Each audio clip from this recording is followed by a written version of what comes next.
The whole family watched the film on TV. I kept my pain, that is, emotional pain, to myself. I think it was a mistake, but I didn't want to burden Diana or Dallas. They kissed and hugged goodnight, while I got a good night from Dallas. I think it was at that moment that I realized that she had completely lost respect for me as a father and as a man. I could hardly blame her, since I didn't respect myself either. I got ready for bed, as usual. Diana did the same. Everything was the same as always. Every night, the same thing. I waited until Diana was asleep, then got dressed and grabbed my wallet and keys. I went upstairs and looked into Dallas's room. She was also sleeping. I blew her a kiss and said goodbye. I went and got into my car. I knew there were airbags there, but I thought if I hit it hard enough, it wouldn't matter. I didn't have a specific plan, I just drove around the area. I knew about the big oak tree, drove past it for the first time and realized that there were no obstacles and a fairly direct approach. I drove around again and headed straight towards him. They sat in silence for a few minutes, both letting the story process in their minds. Finally, the doctor spoke. "Mr. Miller, I want to thank you for being so open and honest with me. That's a great rarity. I'm going to let you rest a little and think about what you've told me. Is it okay if I come back tomorrow?" "I'm not going anywhere," he said sarcastically. They shook hands and Dr. Lassiter left the room. Martin took his mobile phone, which he had left at home that night, and which Diana had brought him before he told her not to, and answered several messages and emails. He also informed his boss of the latest news. Then he closed his eyes and tried to get some sleep. Returning home, Diana tried to control herself. She got the impression that Marty was fine with her meeting Bill, that he had given it to her as a gift because he loved her so much. Even when she first heard about the incident, she no longer believed it was an accident. She was sure it had nothing to do with it, but now she wasn't so sure. She suspected the police were talking to her husband, but hoped he didn't say anything about her relationship with Bill. The police didn't contact her again since sex outside of marriage isn't technically a crime. So maybe they just thought it was a suicide attempt and left it at that. Case is closed. However, he never really minded. Isn't it? If so, she couldn't remember it. And besides, she wasn't going to live a life of celibacy just because some idiot decided to frame her husband's boss. This wasn't what she signed up for, and she sure as hell wasn't agreeing to it now. Once Marty returned home, she would try to be more aware of his feelings, more reserved in her relationship with Bill. But there was no way she was going to give up. The next morning, as promised, Dr. Lassiter came in. Marty noticed the external changes in the good doctor's outfit. Alas, little Marty remained a recluse. "How are you feeling this morning, Mr. Miller?" "Not much has changed since yesterday, Doc. Ready to go home, but I think it's up to you." "Well, partially. But you are detained for 72 hours. As required by state law, the countdown of this time begins with our conversation yesterday, so at least 2 more days." "It's okay, Doc. At least the food here isn't that bad." They laughed together. "An oldie but a goodie," Dr. Lassiter noted. "I'm glad to see that you are joking." "Me too. It's been a long time, and by time, I mean months since I felt like myself. I used to be a big joker, to the point where I sometimes got on Dallas's nerves. Have you had any other bad thoughts? Can we find any more dark alleys in your mind?" "You know, Doc, this is not the case. I spent a year feeling pretty depressed and have been depressed for the last few months. I don't feel it anymore." It gave way to anger and disappointment.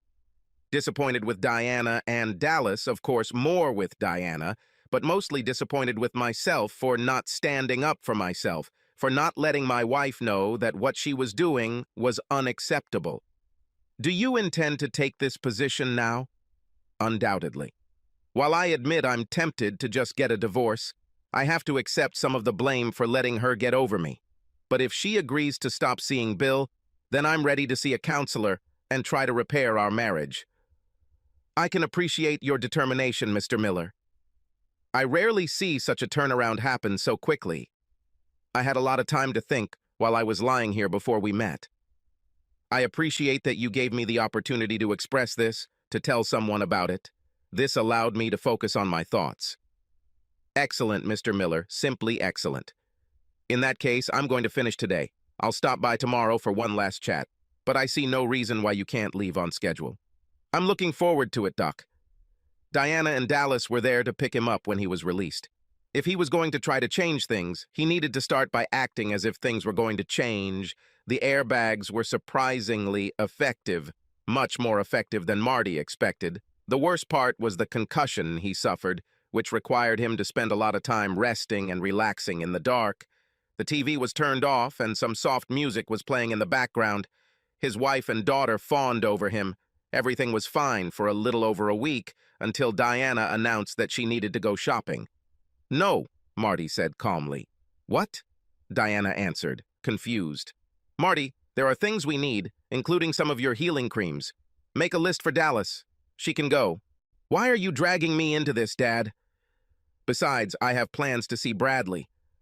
"Then you have an incentive to finish your shopping quickly, don't you?" Diana, list.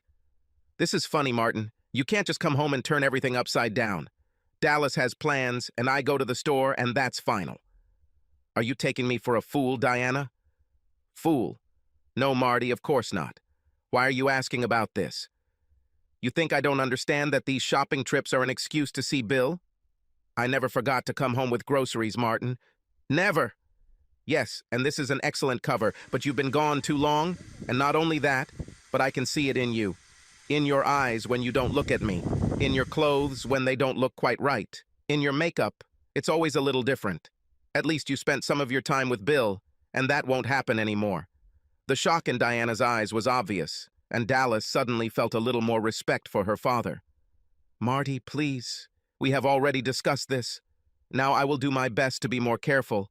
Apparently, I've become a little too relaxed about my meetings, but of course I won't give up on it. I have the right to have a sex life, and I intend to have one.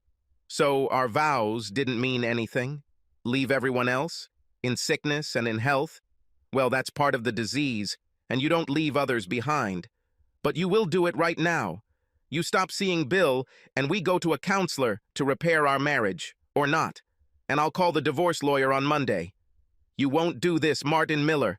Don't you dare threaten me. If I could have sex with you and only you, I would. But I can't. And it's not my fault. I didn't cause the accident. I wasn't even there. Suddenly, because I had nothing to do with it, my sex life is over, and I should just accept it? It will not happen. So, I'm going to go shopping, see Bill, and take care of my needs. If you want to talk about it later tonight, we can do that. But don't you dare think you can dictate to me what I can and can't do." Without waiting for another word from her husband, Diana walked out of her front door, closing it with a crash that rattled the window. The silence was deafening. Father and daughter looked at each other, and then Marty went to his bedroom. For the first time in her life, Dallas Miller was worried about the future of her family, about her parents' marriage. Dad never really confronted Mom, but nothing that serious had ever happened between them. But, deciding that this was between them, and she could not do anything, she put herself in order and went to meet Bradley. Some part of Diana hoped Marty would never recover because she wasn't sure she'd ever be able to give up on Bill. Bill was aggressive. Bill was strong. He didn't think what he was doing suited her. He just did it. Marty was always so gentle, so attentive, so... Marty. It was already getting dark outside when Dallas returned home. She found her father resting in his bedroom. There was a faint glow, which she realized was coming from the bathroom, where the light was on and the door was slightly open. She realized that her father wanted some light, but none of the lamps in the room burned that low. "Dad." He stood with his back to her and did not turn, but answered. "Dallas, I'm sorry." This caught his attention, so he carefully sat up in bed and turned to see his daughter quietly crying in the doorway. "What are you talking about?" He had stopped calling her all the little pet names he had previously used after he found out that she had helped her mother find a lover, and he was hesitant to do so now, even though she was in tears. He couldn't help but think it was all a setup. Dallas walked closer until she was right at the foot of the bed. I'm sorry for what I did. I was just trying to help my mom, you know? She was so upset about what you had to go through and that you couldn't." Their gazes met for a moment. "Well, you know what you couldn't." And Bradley's father had been going through the same thing ever since Mrs. Coyle died. Bradley says his dad always talks about how much he misses her, especially nearby. I thought they could, you know, take care of each other. I'm sorry to say, but I never thought about how this would affect you. Is that what you did that night?" Marty was surprised by this sudden outpouring from his daughter. It might have been a ruse, but he had to take her confession at face value. If he was fooled, offended, deceived again, then so be it. "Mostly so, I think. I was very depressed just because I couldn't, well, you know what I couldn't do." Father and daughter made eye contact again, this time exchanging a brief smile. "But it's over now, Dally. I'm not going to do this again. I hope not. I need you. Are you going to divorce your mom?" "I haven't made any final decisions yet, honey, but I don't see any other outcome unless she stops seeing Bill. But keep it to yourself. She has to change because she wants to, not because she has to." "Okay, Dad.